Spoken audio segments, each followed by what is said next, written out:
We are back now at 8:08 with Shannen Doherty. As Brenda Walsh on Beverly Hills 90210, she was Brandon's twin sister, Dylan's girlfriend, and of course Kelly's best frenemy. Then she dabbled in the paranormal on the hit series Charmed. Now she's out with her memoir, Badass, a hard-earned guide to living life with style and the right attitude. Shannen, good morning to you. Seems to me, looking at this book, that it's a lot about labels. The labels we put on ourselves and the labels that are imposed upon us by others. The label you put on yourself these days is badass, and we're going to talk about why you think that's a good thing. But I want to start out the way you started out the book. You talk about the labels that have been imposed on you by other people. Some of them are really nice, smart, talented, beautiful. Some not so nice. Some really hurtful. Mean, they use the B word. Right.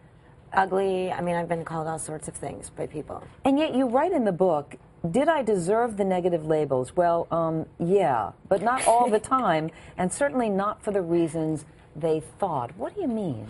Well, I think that people at that time thought that I was just sort of a bad girl and malicious. I associate a bad girl with being somebody who's a little bit malicious. And at that time, you're talking about when you were doing 90210 and the years subsequent to that, yeah. And that, you know, you make mistakes and you don't learn from your mistakes, and that's my definition of a bad girl. And I don't think I ever kept repeating mistakes.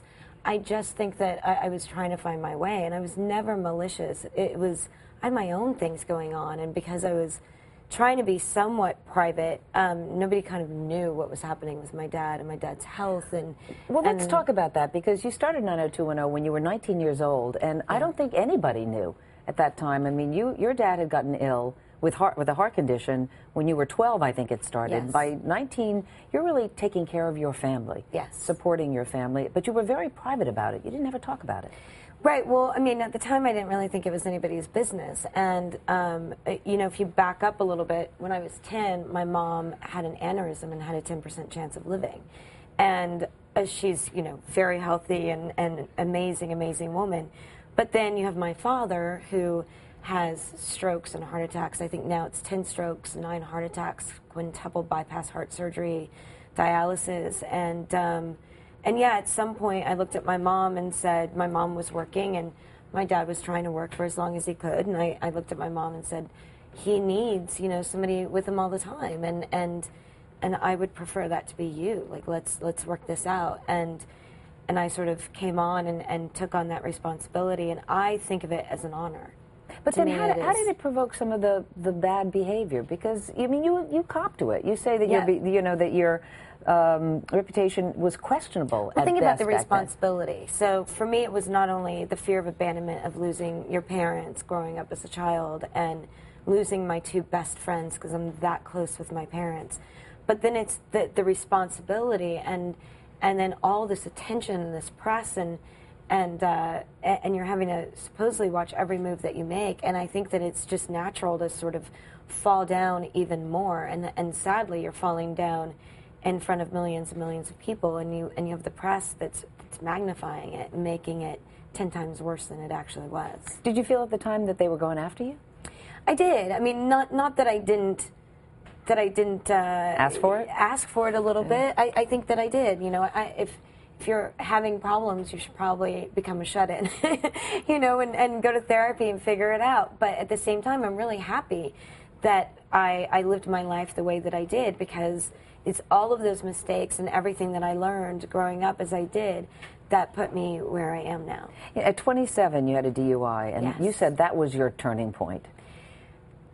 It's the most humiliating, embarrassing, disgraceful moment of my life. It's shameful to get a DUI. It's shameful to put other people at risk and yourself at risk, and horrible to embarrass your family that way. And it was a tragic experience, and one that I'm very, very, very grateful for, because it was that moment that a good friend of mine, an attorney, Adam Caller, looked at me and said, "What are you doing? You know, this isn't you, and when are you going to realize that you deserve success and stop running away and stop being self-destructive?" And it hit me at that moment in my life. It really resonated, and it's when I got on my path to becoming a badass. And you say that, we've come full circle. You say that word as if that is a good thing, and you truly believe it is. It is. It's the other B word. Why is it the other good B word that's B not word? good? Because I think my definition of a badass is my grandmother is a perfect example of a badass. She's Does she know strong. that? She does know that. She admits it. She's a strong, confident woman who can go out there and do it on her own. My grandfather passed away, and you know what? My grandmother is still out there, and she goes to the bank, and she handles everything, and she handles the house, and she's got it all under control, but she does it with charm, with this beautiful Southern charm and a smile on her face. And she doesn't have to yell to be heard. She's compassionate. She has integrity. And that, to me, is a badass. When you see these young actresses now, Shannen, making a lot of poor decisions, foolish mistakes, some that you made in your own past, what do you want to say to them? I want to say more to everybody else rather than to them. I kind of want to just look at everybody else and say stop with so much focus on them. Give them a break and let them figure this out on their own. And I think the more attention you bring to it, it almost makes things worse, even for them. So at some point, everybody deserves a certain amount of privacy to fall down. All right. Shannen Doherty, thank you so much. Thank Pleasure you. to see you. It's always nice to see you. Thank you. Thank you. The book is called Badass. Shannen Doherty, thanks again.